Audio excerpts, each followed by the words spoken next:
We welcome Scenic artist Timmy Britt to talk about his work at Universal Orlando and his new book, Extraordinary Everyday Magic. This is episode 471 of the unofficial Universal Orlando podcast.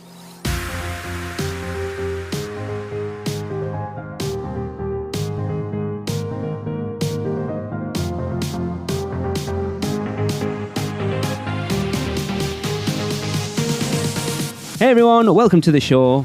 We are back with another book to talk about. Woohoo! As we did 2 weeks ago. So joining me is Tracy. Hello.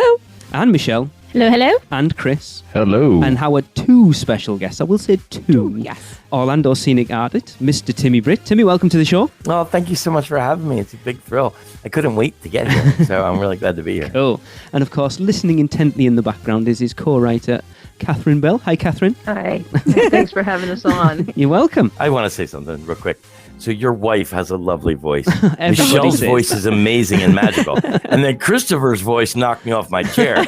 So I can see why you guys did this, man. This is really nice, man. It's really cool. I have to sing, like, it's just so embarrassing because I can't sing at all. But I'll go and I'll find songs just to get my voice stronger. Because, I'm screaming over job sites and singing all that stuff. And I do podcast after podcast. And so I want to try to keep, not so much, like I don't want to be able to sing, but I'd like to have a pretty voice. Like you guys will have some pretty voices. No, you're the first person that's ever you said do. that. Like, seriously. And that That's the intro, first compliment like, we've ever gotten like that. I know, no, wow. it's not. You better stop it. Really? Is it true? Yes. No, come on. Well, take it. I mean it. Yeah, we'll take it. Absolutely. Yeah. And you're all so much better looking than I thought you would be. For those listening, we've all got our There cameras you have off, it, to be folks. fair. You heard it from All the right, man so can I himself. tell you a couple things about Universal that I never told anyone? Yes. Okay. Would you like to hear that? Sure. Okay. So, and since you guys know so much about it, you can help me because I go in at different times, like 3 a.m, 1 a.m. It's a whole different park then. It's really, really dark. So what's that part? I just called it Agrabah, but there's a part where there's a giant foot, man. And it's like like you go in, it's like this circle and you go into this theater of the show. I've never been on it, but I had to paint all the rocks around that foot. Awesome. Wow. There's a giant foot, like it used to be part of a giant statue. So that and it broke. is... that is in the Lost Continent in Poseidon's Anne's Adventures, Poseidon's Fury. It's currently Yeah. closed at the moment. Yes. Thank you. Yes. You guys are the best at this. It's awesome. So I go in with my team now, and you know how narrow those walkways are. Yeah. Like they're all set for rain to run one way, and there's a wall here and a bench there. But if you ever get a chance to look and walk and just take a chance to take 5 minutes to just look at your surroundings, you'll notice that every path is just wide enough for the giant wheels of a lift that can take you 185 feet in the air. Just barely. So you have to back up with it and then make a little bit of a turn and back up and make a little bit of a turn to make some of the turns. But you're really in tight, and it's in the middle of the night. So the only lights you have are the lights you really bring with you. So we'd have to bring in generators and lights just to light up the little areas so that we could safely wheel and not crack any of the concrete or destroy anything along the way. Well, getting to do that after a while, you get pretty good at it. You get good at anything you do. But one night we had to do the area around that foot. Now, I never got to the foot. And we had the lift. We could have actually went over the wall. And there's a big moat there, I think. Yep. And the foot is so cool. But thank you, Christopher. So in the daytime, it's beautiful. It's gorgeous. But at night, it's real ghostly. So when the moon comes down on that big foot, parts of it light up that you don't get to see during the day. Ooh. So I'm trying to drive this thing, and I can't take my eyes off this foot. And I'm not paying attention. And I just nicked, like if you see, there's the wall across from that foot has all these really cool things. And it was like my first day, and I was just lost in all of it. And I just took the lift and I spun it, and I just nicked the part across from it that is like a restaurant. And it's really ornate and really beautiful. And so, of course, we're throwing like quick concrete patch on it, letting it dry, blending in the colors. And now it just looks like a piece of theming, like it's cracked a little bit. But that was like the worst thing I've ever done, really, in any of these jobs. And I never told anybody about it because I messed up and I took a piece out. But the truth is, being there and seeing it from those heights at night is really cool. I can imagine. And I promise you, if they could open it up to the guests, That's just to walk around and drink wine. You don't go on any of the rides, but just to see the park. Said this. Like that would be a really sold. Yes. That would be a really cool thing to do. And so most of my career has been finding these little cool places that other people don't get there. And you get this moment where you're like, is this like really happening? Like seriously, I was inside the Popeye ride. There's a cave and there's a giant octopus. And one of the first jobs I had to do is once they drained it out and sent all that water into the lake, they sent me in this cave. And I promised somebody I wouldn't talk about it till I was on their podcast. But I just want to tell you, when there's 8 arms and you're already 8 feet down because the water's gone, so now you're even lowered at it and you don't have any light and there's spotlights here and there. And they say, welcome to Scenic Art. Go paint that octopus. You're a little terrified, man. Because it's got an eye. I'm not kidding you. The eye of this thing is the size of like a dinner plate. Wow. And when you have to use a flashlight on your helmet, like you don't get to really see it till you climb up between the tentacles and you can see the rays of light going between them because you have 3 like spotlights set up. So with your flashlight, you have to figure out what color it is, but that's when you get to see the texture of the skin. And then you look around, you're so high up and you're like, whoa, this is really, you have that moment where like, wow, this is one of those jobs that, you know, I'll never forget. You know, it's one of those places that most people don't get to find themselves. Yeah. Now they drain that track out once or twice a year, depending on the season and the algae in the water, because it will rip off the paint with all that movement. Yeah. If it was a steady body of water, like a lake or something, it would sit still and not be so bad. But this is like torrential, like, you know, White River Rapids. Yeah. So that water moves and someone else would come in and paint all that stuff from there down. But the props, the scenery and the stalactites and stuff, yeah, that's all scenic artists. So every like 5 years, they'll refurb that stuff. And just as I got there on that job, they're like, you're one of the artists. Come on, man, you're doing this. Now, they've been around that. I never was. I walk in this cave. I see all these tentacles. I never even rode the ride before. There's that. And then one other memory I want to tell you about, something that I never told anybody before. I was working on Popeye again, but at another part. And there's this one prop. It's like a crate with 3 skunks in it.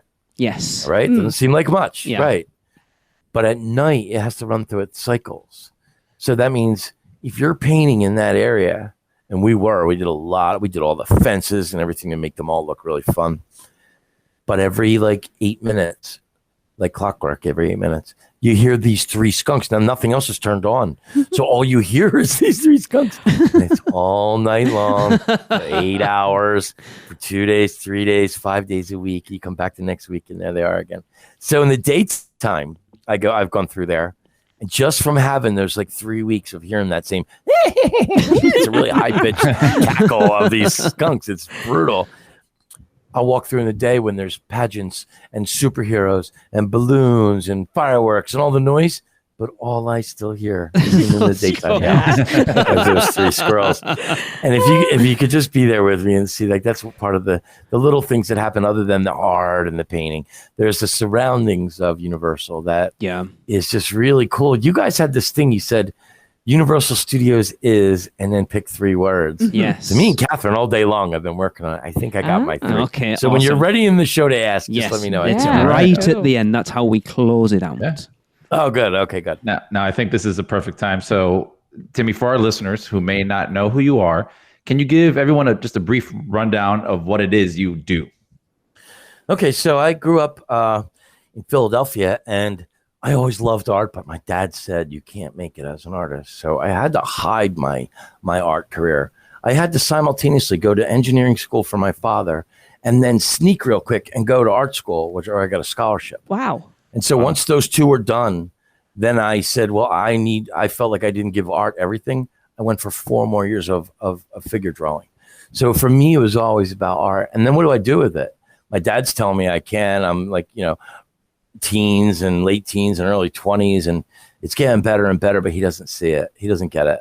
He thinks I'm going to hug trees and take drugs and be this like horrible person, and beg for food. And he just saw the worst side of it. And I didn't know anything about life to say no, because I'm living in Philadelphia, where it is the mural capital of the world. It has 185 paintings on walls in every square mile. That's a lot of murals. Yeah. So for me, I saw it everywhere. And I'm going to some of the greatest art schools, in the country. And Philadelphia is a great art town. So I had a different kind of life, and it led me to just doing murals for friends and stuff. And then I got kind of popular with it. But I also kept my hands in building system engineering so I could understand. Like I always thought, well, if I ever was an Imagineer, I'd have to know this anyway. You have to have engineering and you have to have art. And so I was right on the path of it. Now that's not the case. Now, if you're just really good at something and you show an aptitude for it, you are a master of that subject, and they could make you an Imagineer if they chose to. Yeah. So it's all up to Disney, of course, but those rules about engineering and art, that's how it started. Walt got the engineers and he got the artists, and the engineers are like, but it has to have air conditioning. And the artists are like, but we can't show the condenser unit, and the engineers are going, yeah, but what about when people have to go to the bathroom? And then the artists are going, yeah, but that kills the story, And so Walt said, that's that. You two are going to and he bunked them together, kind of put them together, made them kind of figure out what each other needed and solve each other's problems while creating something for the whole world. And that's how Imagineering was kind of born. His first 3 Imagineers, I think, he had like 9 or 10 that he first picked. And if you do the research, you'll find it out. Yeah, the 9 old men. The first 3, well, they were all animators. He took 3 of them and made them Imagineers, and that's the difference. An animator is someone who is really adept at drawing the characters or bringing life to just take a piece of paper and a pencil and create a character and give them life. And it's great. It's amazing. It's so much fun. An Imagineer and a Universal, they call them creative. Yeah, they build the attraction. So they'll take that flat 2D picture, turn it into a 3D model, and then go build it. But then you're adding in like a hologram, right? So now it's all about holograms and movie screens and mixing them along with real life. Like the rides are really becoming like almost all 5 senses, almost your 6 senses starting to wake up because you're completely immersed now. So now with the rides doing all that, the role of the scenic artist and the paint supervisor or creative is to get that feel, that ambiance, that nuance. And once you get that, the story that you tell inside those walls, well, the guest could be a part of it or not. They could just watch. But somehow there's always something, a story being told. Like I would teach my students, every single rock has at least 5 colors. If I see your rock and it only has 2 colors, you're not finished. You have 3 more colors to add. And you may say, well, rocks are gray or rocks are brown.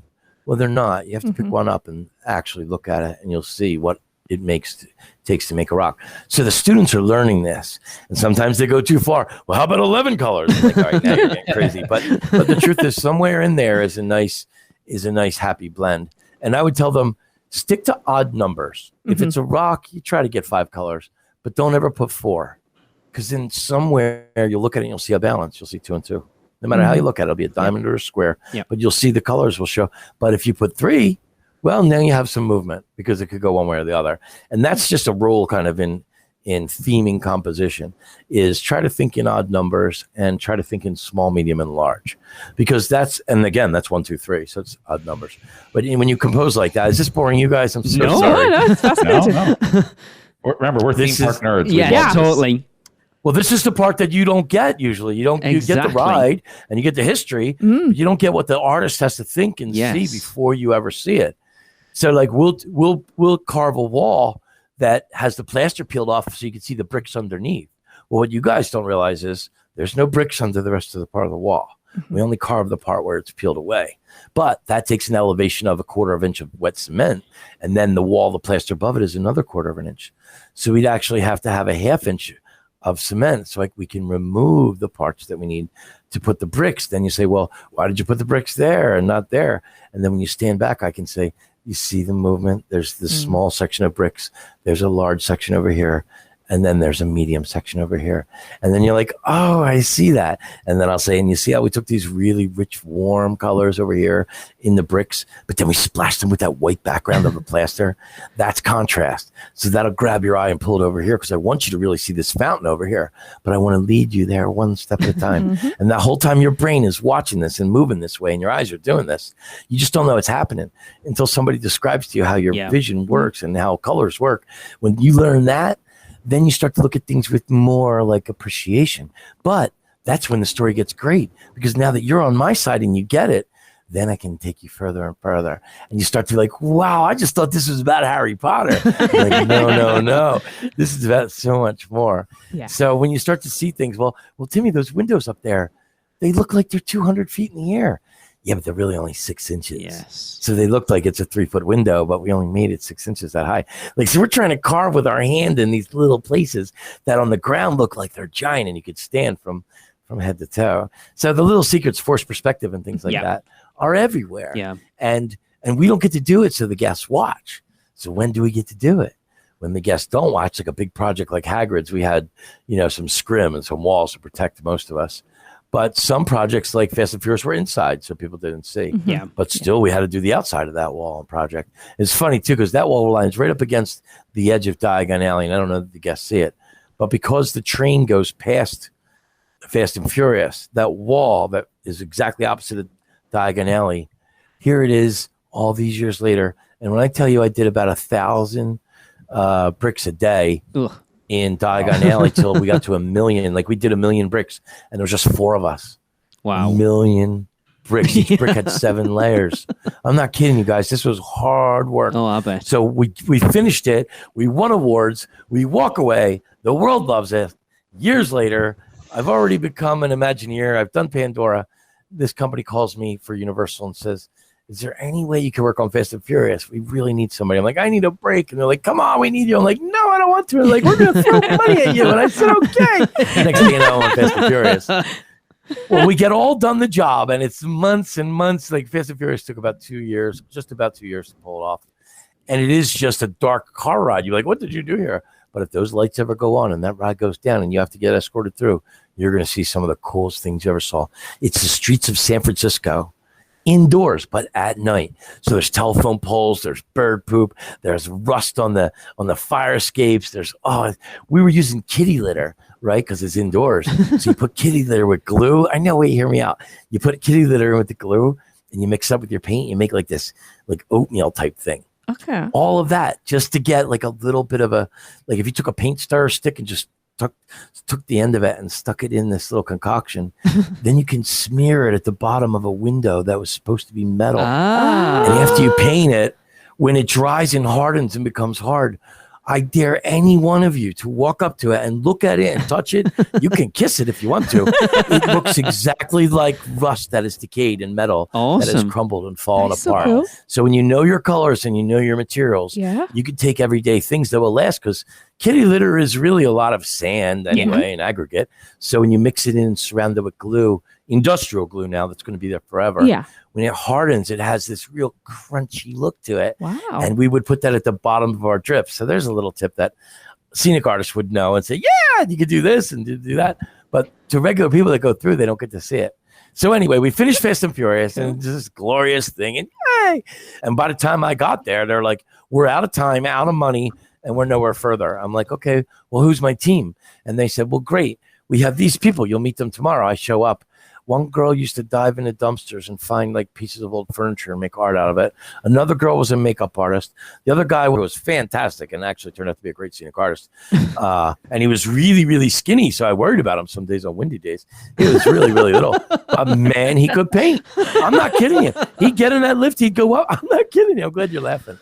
And then like we had to make this concrete look on drywall. So you take drywall and it's like a 4-color process with stippling and just different techniques to make it look like old concrete. So what I'm saying is they just grabbed whoever they could, man, and said, here's your team. Now I know scenic artists all over Florida, but they were doing Volcano Bay or they were doing like the finishing touches on Pandora where they didn't need me anymore. Now it's just like, fluff up these flowers and hang the t-shirts. That's all. Yeah. So I got a chance to have a break and I didn't get it because I had to do Fast and Furious and there was no artists available. So they scoured the country to find this group of ragtag artists.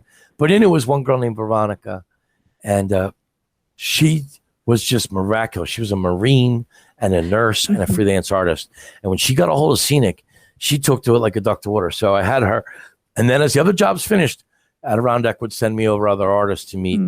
Eric was the art director for Universal at the time who ran that, and we pulled it off. But we get it all done, and I'm done now. I just finished Pandora. I just finished Volcano Bay for Universal, and now I just finished Fast and Furious. I'm ready for like a good month where I can just sit by the pool and forget about paint, you know? Yeah. And they say, Timmy, there's this one wall we want you to see. And don't they take me outside to the outside exterior wall. across from Diagon Alley, and they say, we're thinking this whole wall should be the same bricks. Now, I told you I painted 1 million bricks with these guys, 7 colors. I never wanted to paint another one. Then my career took me all these great places, all the way back again to doing those bricks with the 7 colors. So I said, is there any way you can have someone else do that? And they said, yeah. So it was great. I went back one day later and saw some of my old team from Diagon Alley that was doing other things while we were doing the bricks, going ahead with them 7 steps, rolling in the powder color, rolling in the venison, rolling in, the different light colors that we have for us. So they're proprietary, but there's a couple of them. But that was really, really cool. So there's some things that Universal Park people don't get to really hear much, and I swear every word of it's true. I didn't know where Men in Black was, but I was very honest about it. I thought that was all part of it because I did Diagon Alley. I never saw the other side of Fear Factor, so that must be where it's at. Yeah, because I've been through Springfield many times. So it must be very small then. It must not be a big ride. Yeah. I don't know how I missed it. It's themed to the World Expo, like the 1964 World Expo, with the two sort of, if you've seen the film. That's what I see backstage. Yeah. Exactly. So when I see that from backstage, I think I'm closer to Fast and Furious than I am because I'm on the other side of it that the guests can't go. So when I see it from there, I put it together as all part of the same thing. Yeah. And I thought they kept those things because of the World's Fair and, they're kind of iconic. So, okay, cool. Yeah. See that? I learned something. Yay! I'm glad you're laughing. So getting to work on one of the biggest lands in the world and one of the greatest rides in the world, not just our humble opinion, but everybody's, who's been there. Now, that must have been absolutely incredible. But also, knowing how much J.K. Rowling is a stickler for details, that must have come with a lot of pressure.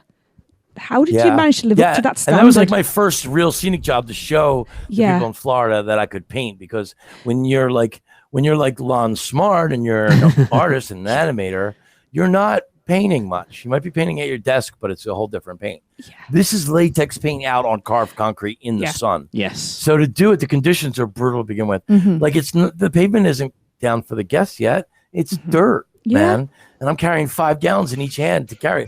Felt every walk. So every knowing step that of is walk. already tough. Yes.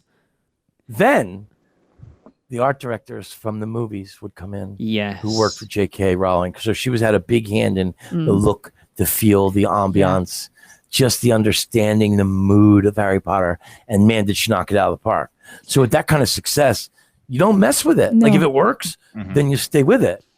So then these art directors would come in. And now that's great. They did that on sets, This is something that the guests have to be able to walk up and touch and feel and experience. So you'd think there'd be a lot of difference. Well, there was one difference. The sky above is Florida and not, that spooky English, countryside. So, but at night it was cool. And there's plenty of cloudy days in Florida. Believe it or not, there's a lot of rain in Florida. It's a sunshine state, but every day it rains for 20 minutes. And with that comes the clouded storm. So it does get really, really Englandy. I don't know. That's not a word, but I'm making it up. That's allowable. Which I love England. I've been to your country. I love it. I want to die there. Oh, God save the Queen. I swear, I love your country. So, well, Chris is in Florida, so he knows exactly what the weather's like. Yeah. And Michelle, where are you at? I am in South Carolina. Okay. So you have nice weather there. That's really nice there. But it's not hot. It's pretty much like Florida. Oh, yes, it is. But Florida has that. Well, yeah, I guess you do. It's not as humid as Florida, but it's hot. Florida's just nonstop, though. Yeah. Like up in South Carolina, you get some breaks. You get a little bit of a fall, maybe. Down in Florida, there is hot and then ultra hot. So you have to be prepared for that. There's no break from it. Like the rain is hot. The stairs are hot. The handle of your car is hot. The glasses on your head get hot. Yeah. The railing that you're reaching for gets hot. Everything's hot and reflective of sun. So that part gets really hot. But anyway, J.K. Rowling, the original question was, should be a stickler. So, okay. So the short version is, oh my God, yeah, she is. Like she had her art directors give us, I'm not kidding you, like 3 hours on the way an owl will poop and how the poop will land when it's flying, where the poop will land if it's just sitting. I'm not kidding you. If you want to know about owl poop, I'm your guy. So when they poop, they poop it all at once. So it's not just poop, but it's also, this is disgusting, but they pee as well. Yeah. So the white area would be most of the pee, the liquid. And that little green, dark, ugly green color in the middle, That's the poop. Yep. But it all comes out at once. They just let it go. They just drop trough. But when you have hundreds of owls delivering messages to little wizards, they don't show all that in the movie. No. But here at Diagon Alley, there's perches for all these owls that we have to build. And you can't just paint them and then leave them as pretty perches. No. We had to peel back the wood. And like some owls would sit there and maybe nip at a couple bugs. So there'd be pieces of the wood missing. But then the poop. Oh, my God. And so here in Alan Gilmore, who's this amazing creative genius who's worked with JK for years, sit down and show us movies of owls and poop was just one of those moments where, like, is this really my job? Am I doing this today? Like, how do you go get a sandwich after that at lunch? And not talk about it? Like, you're putting like not Russian, but the dressing, like ranch. You're putting ranch dressing. I was going to suggest clam chowder for lunch. You can't not make that connection. No. So it was really funny. But then we went ahead. And if you go to Diagon Alley and you find the purchase for the owls, you look around, you'll swear to God the owls pooped all over that. I promise. I'm not trying to make your show grosser. No, but that's one of that's what I live for. That's the details that she goes to. She wants poop where the owls are supposed to be. Not just that, but damage in the stories that would happen. Like, let's say there's a shingle missing in one page on a book. Well, we make that and then we take the shingle off. Like, we do it exactly. That's so cool. to get that, and it was great because Alan is from, I believe he's from England as well. Scottish. I think he's Scottish, isn't he? Oh, Scottish. Yeah. Nope, you're right. He is. Well, he has that accent is what I'm trying to say. Yes. So not quite. I'm not trying to offend you. I know. No, but don't be silly. I'm just a stupid American, so I don't really know the little levels of your accent. I know that you two are very posh. No, we're not. We are not. Trust me. Shush. No. Last of all. Don't spoil the illusion. We're posh. Once again, we'll take it. Well, he was very posh as well. So when he spoke really cool. And he was so polite. So when he would get angry about stuff, he would just get real quick. Nope, we're going to do it this. And that's it. He'd never get cross. He'd never get angry. Because some people would come up with fancy ideas and he kept it right down the line exactly like JK wanted it. Yeah. So when she finally came to see it, that was amazing because she gave everybody this great like burst of inspiration and motivation. Like, it was really amazing. That was a great moment. And I was covered with paint when she got there, and I couldn't get anywhere near her. Yeah, absolutely covered from head to toe. I was choking on my coffee when I was reading that. That was I have to. That's one of my favorites. Wow. If you go under that train trestle and look up, you'll see what just looks like dinge and years of carbon and maybe, candle smoke that would come from candles and things from back that time. But that wasn't easy to put there. We had to spray up, and what goes up, must come down. So we're on this lift. Yeah, that was a great. And then he's all shiny white, shaking your hand. Oh, it's like the final insult, but that took place. That was really, really cool. And he's still a friend of mine. They're good. Yeah. Because you mentioned something in the book I didn't realize existed, and I've eaten in the Leaky Cauldron, but you mentioned being in the Leaky Cauldron, that when that train goes over the trestle, that there's actually a motion base underneath and it vibrates. I've never noticed that when we've been in there. It goes through the Leaky Cauldron. It goes right through the waiting queue for the Leaky Cauldron. It might be the part where you leave. I thought you left out the restaurant doors because I've gone in both, so I'm not really sure which is the entrance and exit. But I think you would go in to the queue line first and then get seated, pick out your meal, and then go sit down. Yeah. I mean, pick out your meal and then go sit down. Yeah. But that's the queue line. If you look above your head, there's a trestle that goes right through. I've never noticed that. It's fiberglass. It's not a real train. But the sound of it sounds like right out back of your house, man. It sounds like there's a train coming right. So you forget, and it's dark, and you're painting, and you're concentrating, you're thinking about a million other things. Man, I'll never forget that. That's why it's in the book. That was real. Startled. I had to walk away for 10 minutes. Like, man, you forget sometimes. I was 10 feet from that dragon when the fire came out. You get that close to something, that's cool. What do you think a train whistle is going to do, or a train going by? You don't think it. You just don't think it. And like the scary, the squeaky monkeys, or the skunks, like every 8 minutes. That was annoying. Yeah. That train trestle goes by on a random track. Like, you don't know when. So there's no way to time it or get ready for it. And that was really cool. Proud trousers. It reminded me of painting the water slide at the volcano because you never knew when they were going to turn the water back on. And I'm on the slide in boots and a hard hat and a vest.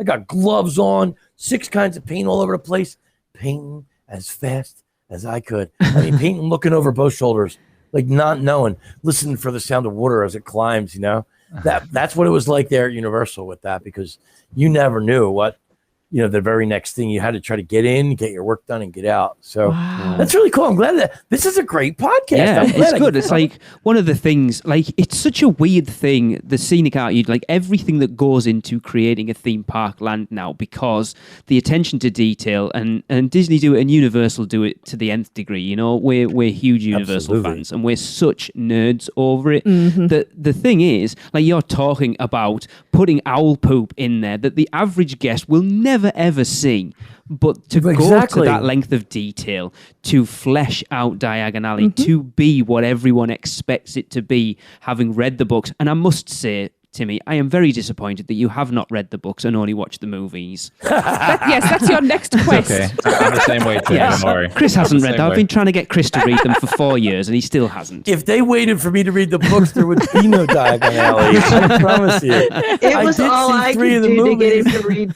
the book, his story as I was writing it. Okay. I'm just not like, it's my eyes. I don't really want to look at the words. Fair enough. I have great vision for far away, but when you get closer and closer, as I'm 54 now, the letters, they become like little black lines. And so, like JK, God bless her, and I love her. But when you read those books as an adult, for some reason, kids, it doesn't matter. But as an adult, I started to get tripped up with all the long names and how many of them. Oh. So I couldn't keep track of it all. Now in a movie, you say, well, this is Hogwarts and this is this, and you could see it. And so but when you're reading it and it's Professor this and names like I don't know the names. Like, we don't have a lot of Nigels or Hermiones over here or Hagrids. I've never met a Hagrid, a Hermione, or a Nigel over here in America. I haven't. So just the regular characters had funny names. So for me, keeping track of all of that, I lost the story. It wasn't until I saw the movie that it all came together, and I became a huge fan. So it's just a matter of preferring reading or not. If I read something, I want to read a book like mine where it's not so hard to, like I say, this is a store and this is a ball and this is, a cat, where she had like these fantastical names for everything. So that's where I got lost in it. But I'm the fool, because later on, every single book just got better and got more involved and got more fans and just became this amazing. Like my daughter has the nicest collection of every book and has read them all 3 times. Like seriously, there's a lot of Harry Potter went on in my life. For me, like I'd rather paint and learn from the art directors from the movies, what they're going for the feeling of it. As an artist, I wanted to feel when you were scared and feel when you're. So that's my excuse for it. But that's fine. I'll let you valid excuse. Thank you for calling me out on that, man. It was the first thing, reading that book, that was the first thing that popped. I was like, oh my God, he hasn't read the books. What the hell? Well, listen, Pandora, okay? Pandora was supposed to be like 3 movies. It was one great cinematic movie. When you saw it in the theaters, you're just like, wow, I didn't know we could do this with CG. I went home and bought the movie, but then I put it in my DVD player, and like a half hour into it, I was out cold, and I haven't been able to watch the whole movie since. But you asked me about that park, and I can tell you every leaf, every species, every vine, every rock. I know more about Pandora as if I were one of the Na'vi than from watching the movie. Fair enough. So you can't be both. I can't. Exactly. Oh, that's not true. Because every one of my students, they were well-versed, well-read. They knew more about Harry Potter than anyone else. So when I'd be like, oh, we were told to put this, what is this, a griffin? Like, Timmy, that's the special sacred thing of this. And it means that if Harry doesn't get this. And I'm like being educated on the job by my own students. It was a really cool experience. That's a testament to the detail that you put into the work you do, which is, I think, awesome. I mean, we've said it like many times on this podcast that Hagrid's feels like it was built at the same time as Hogsmeade itself. So again, kudos on doing an amazing job. You must. The tie-in was really nice. Yeah, I got to tell you the truth. So I learned my lesson at Fast and Furious about building teams, that I want more of a say in who I choose as my team. You thrust a team upon me. We did the best we could, and when we're done, we got everything bought off. We met the budget, and we met the deadline for us, for what I was scoped to do. That's my job. I got it done. But I had to work harder because they couldn't. So I decided, well, if I'm going to build a team for Star Wars now, I'm going to go out and find some really talented people. They're going to work directly under me, and I'll be the Imagineer, and then I'll hire these other people under me, and I'll build this team, and we'll go knock out sections of Star Wars. And that was the plan. And then this company called me and said, we want to hire you and we want you to build a team for a project. And I'm like, I'm kind of already involved in the Star Wars one. And they said, no, it's not in Disney. I said, Universal? And they said, yep. And I said, you got Hagrid's? And they said, yep. And Alan Gilmore said, anybody from the Diagon Alley team that's still around, I want to talk to him. When he found out it was me, he was so happy. Me and Alan hadn't seen each other since all Diagon Alley and Hogwarts and all that was made. Have you taken a stroll down Diagon Alley and visited Gringotts Bank? Taken a ride through New York with Jimmy Fallon? Visited the Truffler Trees in Zeus Landing or hung out with a real-life Transformer? No? Then what are you waiting for? At Universal Orlando Resort, there truly is an option for everyone. Or if you're leaning a little more towards pixie dust rather than ones and portions, Disney destinations around the globe await your arrival. No matter the adventure, our sponsors have you covered. Be sure to let the experts at Mouse Muggle Travel Company take care of all your travel needs. Earning the distinction of being an earmarked agency specializing in Disney destinations, as well as becoming one of the first to be named a U Preferred agency with Universal Parks and Resorts Vacations. Mouse Muggle Travel Company will ensure you receive top-rate customized service. Just visit mousemuggle.com to fill out a non-obligation quote request, or send your request to info@mouseandmuggle.com. Their team can take care of you no matter where in the world you go. With a flick of their wand and a little bit of pixie dust, the process will be so seamless, some might even say it's simply magical. So there's the break, when Dueling Dragons went to the Other Dragon, a ride for Harry Potter, it was kind of a throw-in thing. And because that one person got hurt, they had to really time the dragons differently. And it was on its way out. It lost a lot. It wasn't easy. Yeah. It wasn't easy. I remember being back painting the wall for just the train station to come to Hogwarts, but Dueling Dragons was right there. So we had to go in the middle of the night. I remember I told you about the little paths. Yeah. And take a giant lift and go under the Dueling Dragon track and around it and through it. And there was a swamp there. Like that was the whole thing. So we had to put boards down over the swamp to get to the part where we could get to paint that wall. And in the middle of the night and get it all out. So the guests come the next day and they don't know you're there. But suddenly now this whole wall looks real, it's really cool. But I never thought then that I would be back again. Now here all these years later, they let me pick my own team. So now I went to Lonnie Smart's class. He also was given a class after hours where different artists from Disney would come in and draw. And I was blown away. These two artists in particular, Meg and Robin, were there. All right, so Fast and Furious, they threw together this ragtag team because there's nobody available. For Star Wars, I got to pick a team. But when they told me it was for Hagrid's, I had already told all my team we were going to pick these colors and use this and do this for Star Wars. So I had to go like one day, and I'm thinking, man, I was doing Hagrid's. I did every other part of Harry Potter. I wanted to be a part of the fifth and final piece of it, so that the whole Harry Potter Wizarding World, I had some real important part of it. And now I got to run the show for Hagrid. So I wanted it. It was financially right. Yes. Disney had enough Imagineers running around. Universal didn't have anything but Alan Gilmore and a couple other people that were really talented, but they had never done it before. I knew all the colors. I knew the feel. I knew the look. I've already won awards for Diagon Alley. So when they knew I was available, they said, would you please come do this for me? We'll let you pick your own team, whatever. So I got to pick my own team.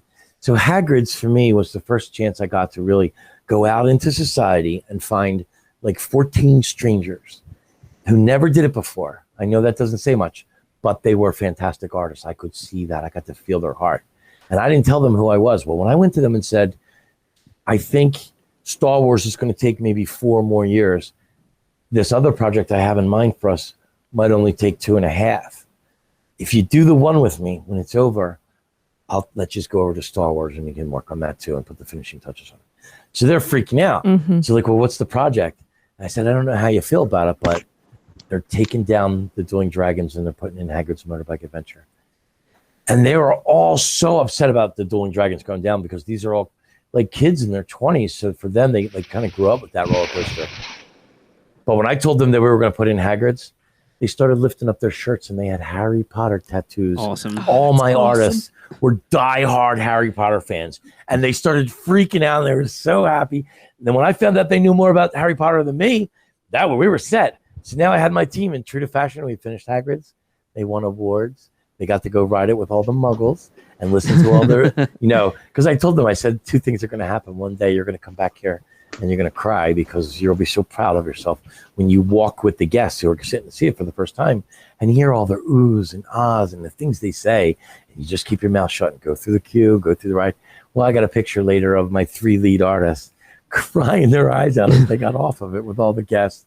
And then they went on the Winds roller coaster of 2019. They won the first award. And they did the biggest mural on this side of the Mississippi, on that side of the Mississippi, now that I'm in Texas.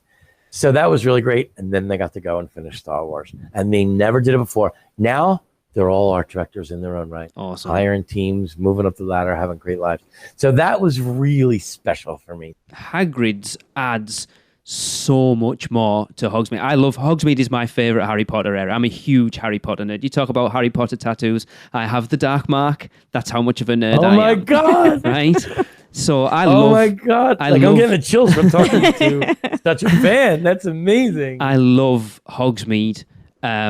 And getting rid of Dragon Challenge made sense, and putting Hagrid's in just fleshes out that land so much more. Mm-hmm. And as Chris said there... Plus, how cool is Hagrid, right? Exactly. Hagrid never gets anything. Yes. So they made up a story that doesn't even have a movie. Yes. There's parts of Hagrid's that if you don't go there, you'll never know. Yeah. It's not in the story, and it's not in the movies. It's just like they kind of put together a story, but J.K. Rowling had a big... Like, she said yes or no to every part of that. So it was fully commissioned by her to give the students a place to hang out when they weren't in Hogwarts, like the caves underneath. And so Hagrid having his own forest for them to kind of go into the old, ruins of the old castle that he had now makeshift turned into this incubator for these strange and wild creatures that he was like growing. It's just fantastic, man.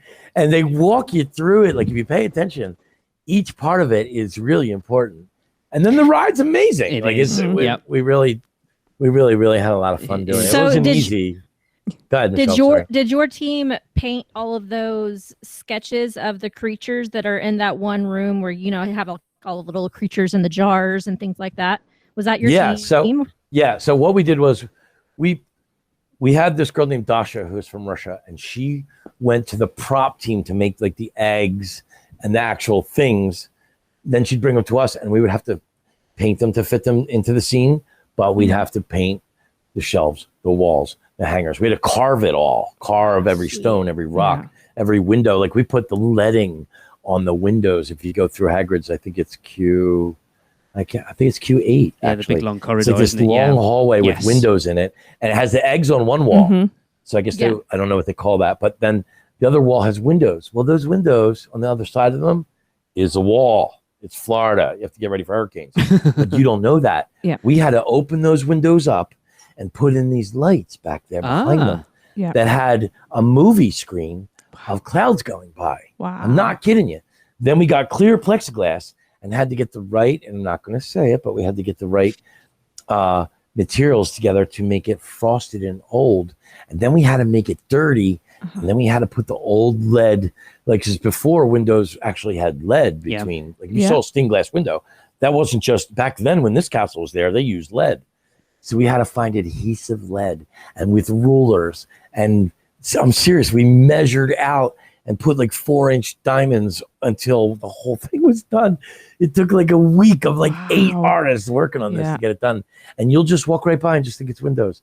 But it's not, because if you look above your head, there's the outlets where you can see the sky again. Again, it's just a movie of the sky. That's crazy because that's awesome. Literally, I was in the line on the day that ride opened. Right. I waited for 8 hours to ride that ride. I love you for that. And I did it twice. I did it the next day too. Yeah. Good for you. See, you're real. See, that's real. That's dedicated to something and sticking it out till it happens. Listen. So I was stuck in the room before that room that you're talking about, right? I was stuck. It's kind of cave-like. I was stuck in there for a good long while. And when we got to that room with the eggs, I was like, oh, finally, sunlight. Now you're telling me. It's totally not sunlight. It's all made up. So we had to put the movie screen behind first, then carve out the window, then put the hidden hitch because those windows, eventually you have to get in there and clean that stuff. So it's not really outside. So you go and you lift it up. It takes 2 guys to lift it up, and then another guy has to hold it while you move it all the way over to get inside. It's so intricate and detailed. And then we covered that with vines, so you'd never know. You did such a good job. I swear my body got vitamin D from that. Not even kidding. That's really awesome. Sweet. So Q7 before that has the tree that comes through the window, and it has a big fireplace, and you can see all the little fire geckos' feet prints all over. Like we did all of that. But it is dark. It's after the show where you see Hagrid and the bike and they talk about it. So there's like that, 4-minute show there that separates the pace of the queue. But if you went on the first day and it was packed, we would move maybe 5 feet and then like 15 That's minutes frustrating. Later, 5 feet. Now you know why. Now you know why J.K. Rowling cares about the detail, Michelle. Yes. Because if you're only moving 5 feet in a half hour, somehow we're going to hide things from you. So if you're standing there, you're finding them. Yeah. And there's little, like, I had people hiding Mickeys in Universal and putting lightning bolts for Harry Potter in Disney just to hide something. That is awesome. I'm not kidding you. I love it. Yeah. Wait, that is so cool. There's lightning bolts in Disney? Yes. What? Yes. Love it. Mind blown. I love it. I'm not going to say any names. I'm not going to tell you what. But that was the thing. Once you're an Imagineer and then you work for the art direction of Universal, you do the same work at both parks. And you love it. Where you start to develop teams and you all start to kind of mess around. Yeah. The lightning bolt and the hidden Mickey are the nicest things that were put up. I played no part. I played no part in the other things. I wouldn't do it. I'm a truist, a realist. I love Walt. I love Universal. I love the spirit of it. That's awesome. Lightning bolt, I love. That's magic. Yeah. A little hidden Mickey, for that. absolutely. Yeah. But I mean, like full on, like really stuff that shouldn't be where it is. Okay. But if it's not my job, I just kind of say, That's as long hilarious. as nobody sees it, as long as no guests see it. Yeah, exactly. So just something that's just sprung to mind. When you're speaking about the spirit of things there, it just something I wanted to mention that I appreciated reading about was how when you've got your students and you're teaching them and guiding them, one of the things you teach them is to do what you're doing, and when they're big artists with great careers, to take someone who's up and coming and open doors for them. And I just wanted to say that pay it forward. Yeah, pay it forward. I appreciate that so much. Awesome. And that's right, because someone helped me. Exactly. A little here, a little there, and I got to great heights. So what do you do when you get there? You turn around, you reach down, you help somebody else with the promise that they will then help someone else. So what happens? I go off and live another 10 years or whatever. I get hit by a milk truck and I'm dead. And now those girls are passing the magic on to the next generation of artists with the same promise. And in this way, we're creating more people that believe and feel for it. Thank you for pointing that out, because I thought that got lost on a lot of people, but you're very astute to pick that out, because that is the spirit of it. Exactly. Our daughter's currently in art school, and I hope somebody does that for her at some point. Yeah, What year is she in? She's just about to go into a second year. Over here, it's before university age. So how much schooling would she have before she was ready to work for Universal? Well, I keep trying to push her in that direction. About 4 to 5 years. I'm not kidding you. I'm asking you a serious question. 4 or 5 years. 4 or 5 Depending on what she does at university. You're going to stay friends with me. Yeah, absolutely. And in about 4 years, you're going to contact me and say, where are we at? Well, I got to tell you the truth. Right now, Universal is on the edge of the next 10 to 15 years of brand new high technology park building. Yep. We have Epic Universal going up. Plus, that's not enough. They have to refurb all the other ones. Exactly. But Epic Universal is going to be 3 parks. Imagine having like Epcot, Hollywood Studios, and the Magic Kingdom. Universal's going to have that with Epic. And so there's so much work coming up. I know it might be tough to get over here. But if she wanted to, she wanted to do it. Oh no, she'll get over it. She'll get over it. Yeah, that's the only thing. And like right now, our borders are wide open. Come on in. I'm sorry, I'm not trying to get political. Now. No, I know. I'm in Texas. I'm in Texas watching people walk by my house. Saying "Welcome to America." I mean, so why they give you guys such a hard time? I don't really get it. But if she's interested in art, she might want to be a dressmaker. I don't know. But there's a spot for everybody that's creative in these places. She is, and with you two being theme park like aficionados, she must be as well. She's about the details as well. We're like definitely we are. trying to instill that into her. Yeah. Good for you. Good for you. That's the magic. So once she gets the bug, and she probably has the bug now, she can start to see how it's done. All it takes is a little tutoring. Yeah. Hey, instead of going at it all at once, take your time, take a deep breath, and kind of sneak up on it first with this color. Walk away, go have a banana, come on back. Now watch the other color.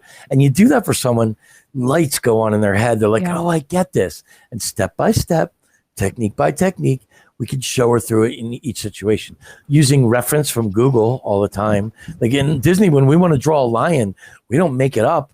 We go get a lion. Yeah. And then the trainer has him, and he sits there, and we'll sketch it. Like you don't, there's no skimping for hard work. Hard work is the shortcut. Yeah. So if she wants to know what like flowers of a certain type that grow on a certain mountain in Italy are, then you have to look that up. Yeah. You don't guess. Yeah.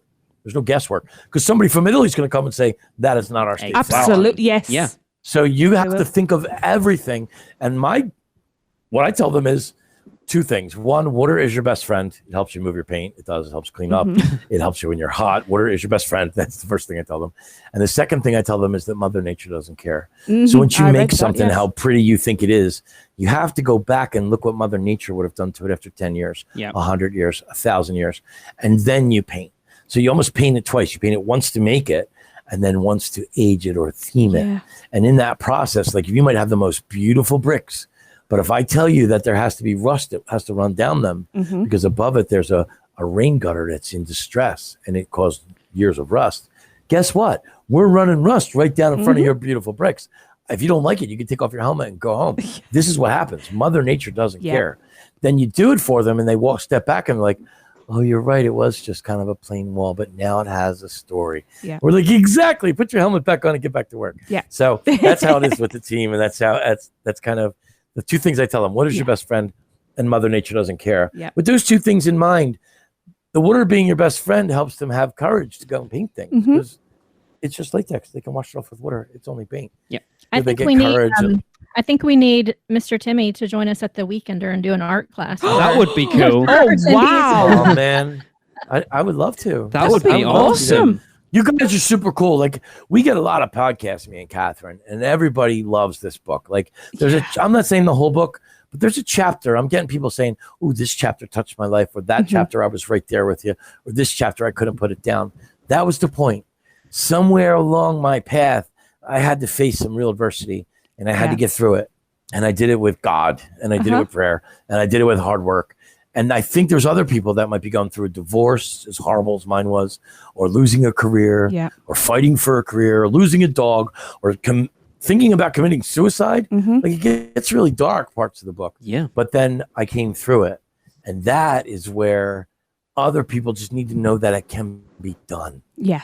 Not that they could do it the same way, but that it is possible. And if people know something's possible, I know the human spirit. I've seen us build things that were impossible to build, and now there's hundreds of thousands of people riding them. I never thought you could drop a roller coaster, a 40-foot drop, and then go another direction backwards. You know, at Hagrid's, there's no end to that ride. It's amazing. There's so many cool stuff. Yeah. Speaking of your book, Timmy, while you're talking about it, it's incredible, by the way. And that's Catherine now. Yeah, Catherine did it great. So well written. Loved it. But what inspired you to have it written, I should say, since Catherine did the writing? That's a great question. Remember when I was talking earlier about how, like, I'm right next to the octopus in Popeye, or I'm right next to the squirrels at Popeye again, or I'm deep, like I'm putting owl poop in Diagon Alley. There's moments in your life where you're like, man, this is weird. This is so strange. Yeah. It's not like I don't go to the office and sit at my desk and look at the same wall or look at my cubicle or have a secretary. It's not like that. Every day it's something new and exciting. Yeah. So you get enough of those moments, Michelle, where you're like, wow, this would be really cool if other people could see this or experience this. So I started to just keep track of it after a while. Plus, I had the Spirit of Disney Award 3 times, 60 guest service fanatic card. I mean, 68 of one and 70 of the other. I was in the Eyes and Ears. I was in the Main Street Diary 5 times. So before I even went back to get into Imagineering and get to Universal, I was in animation, working with the Imagineers in the entertainment department, putting on that great show, the Animation Academy that they used to have, winning awards like crazy. It was just stupid. So I thought that that's what magic was. When I came back, all that was gone. Mm-hmm. And I got fired for the first time in my life from a Disney hotel, the Animal Kingdom. If you read, you'll see. It's the Blossom story. Great story. When you get to that chapter, you're going to love it. Yeah.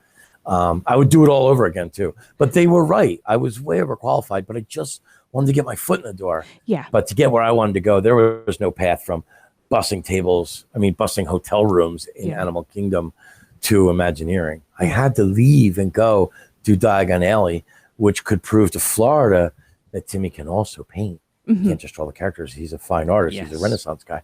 So then when I did enough things, I got the phone call for Frozen, and I was back in Disney. That's when I was on track to get my Imagineering helmet. Yeah. Then I went back to do Hagrid's afterwards with all the knowledge. So if Hagrid's is a little extra special, that's why. Because it took my whole career to get to a place where I could teach other people to put exactly what J.K. Rowling wanted.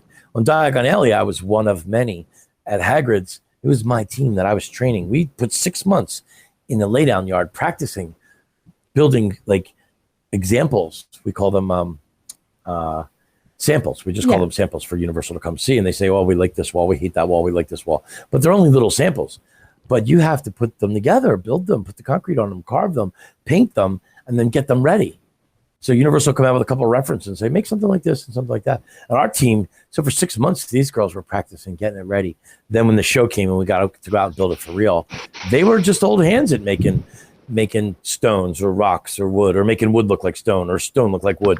Like whatever it was, we had to, make plastic look like metal. There's tricks to all that. And they had 6 months to learn it, and man, they did, but they never did a mural. Universal came to us and asked us to do the mural around the whole building. Yeah. Man, I don't know if you ever get to see it, but have ever you been backstage to walk around that building? Unfortunately not. No, I'd really like to, but oh my God. Yeah. Oh, if you could see, there's a part of it that you can't see from the ride because you're going backwards. That's where we started the mural. And that's the part where the birds are flying into the wall because they put real trees. And then we painted the trees to match on the wall. Yeah. And so the birds were going crazy. And bam, they were running into the wall. So we had to put up nets for them. Yes. So it didn't happen anymore. Yeah. But that part of the wall, then it turns and goes down all this other part where you do see part of it going backwards. Beautiful. But these girls never did that before. This is 60, 70 feet in the air and 17,800 square feet with a roller coaster whipping by only 10 yards away. So they're like, what? I'm like, yeah, we're going to go up. And they gave us 6 weeks. I told them we could do it in 5. Maybe you could get it done in 4. It's like, Timmy, we never painted a mural before. Like, you're going to learn now. So we had this secret wall. No, this is the truth. We had this secret wall back behind it where I said, okay, so show me what you think a tree is. And they all showed me. And then I showed them what I think a tree is. And they said, that doesn't look that great. And I said, yeah, now come with me. And I took them back 100 yards. They had blobs on the wall. Mine was a tree. Yeah. A real tree. So they said, well, where do you learn that? I said, Bob Ross. Yeah. I was going to say, happy big trees. Figure out your shape. And you put happy trees everywhere. Yeah. And then they started moving. Said 1 week, now we get around that one wall. But now we have a wall 4 times bigger than that. And we only have 4 weeks left. Well, 3 weeks in my mind. And it's raining. And they have to shut it down for the track.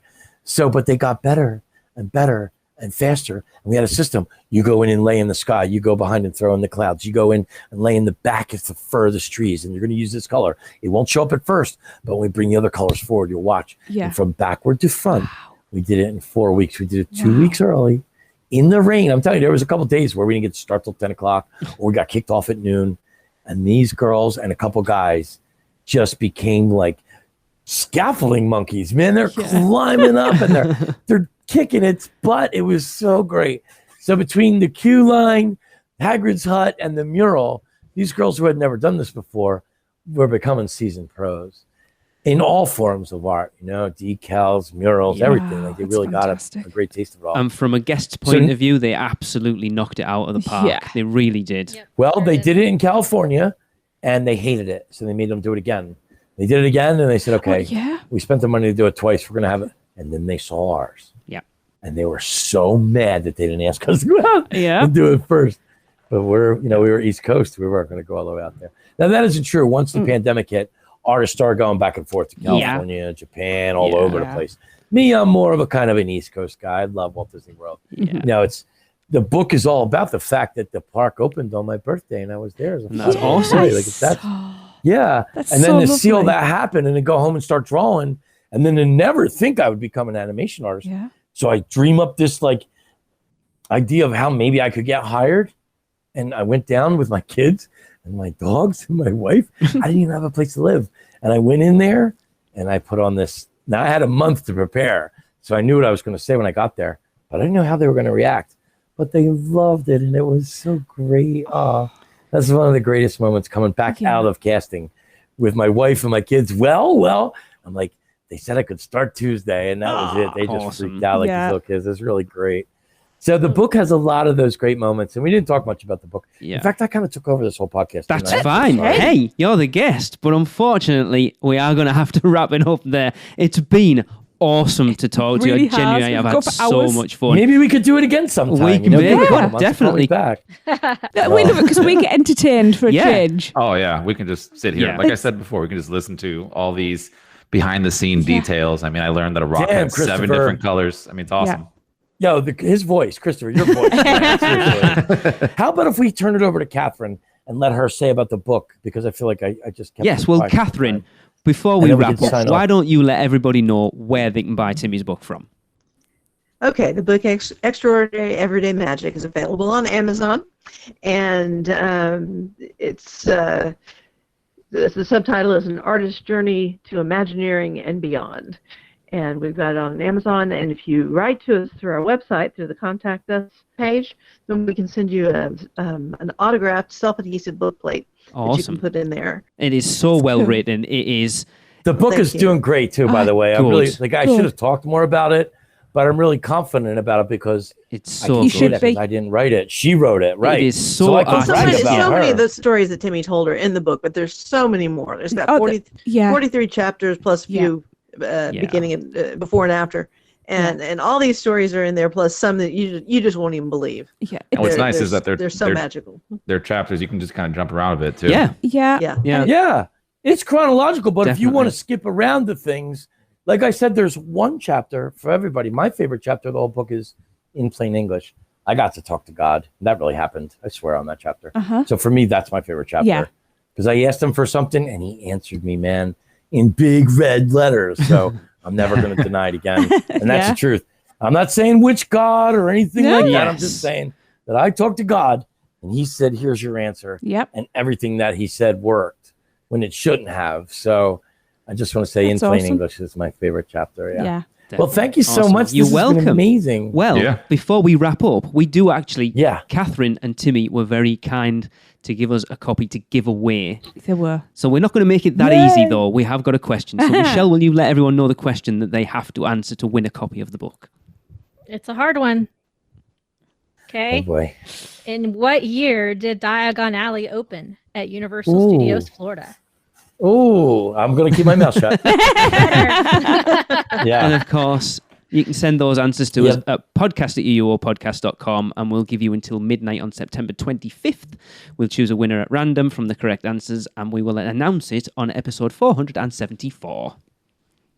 And that's it. Amazing. We've really enjoyed it. This was amazing. Thank you. Can I say my 3 words? Hold your horses. We're getting there. We're getting there. I love you guys. I'm excited to hear it. Me too. I know.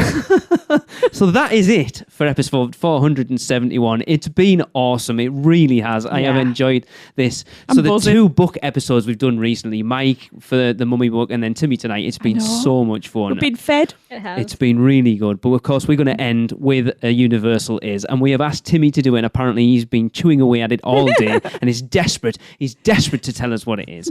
But first, I have to invite our listeners to get involved. So if you want to get involved to help us wrap up the show, all you've got to do is let us know what you think Universal is in 3 words or less, and you can send them by email, Facebook, Instagram, whatever you know they're doing by now. Owl. Yeah, perfect one. But for Watch out for the poop. Oh, that's funny. But for this week, really Timmy, it is over to you. Universal Studios is pure, unstoppable, cool. That's awesome. That's so good. Yes. Pure, unstoppable, cool. Because Disney has the magic in some parts, but Universal just has that cool thing, man. Yes, it does. You can go from one thing to the next, and it's unstoppable. It's like everywhere. It's so much, and it's very pure. So the 3 words I would pick would be pure, unstoppable, cool. Catherine, what do you have for 3 words? Oh, I would just say Universal is living the movies. Oh, yeah. Oh, that's pretty clever. Yeah. Perfect. I like it. Very good. Thanks, you guys. And we will see everyone next week. Guess that wraps things up for another unofficial Universal Orlando podcast. You guys did all right. Follow us on Facebook, Instagram, Twitter, YouTube, and Pinterest, keyword UUO Podcast. Listen and subscribe to us on Apple Podcasts, Spotify, Google Podcasts, Stitcher, or anywhere podcasts are found. You can find our blog at uuopodcast.com. Send us your spews, which Lou gets your poo recordings, questions, or comments to podcast@uuopodcast.com. Check out our friends, the Theme Park Duo, and our awesome sponsors, Mouse and Muggle Travel Company. So, until next time, don't give up your day job. Say cheese. See you later.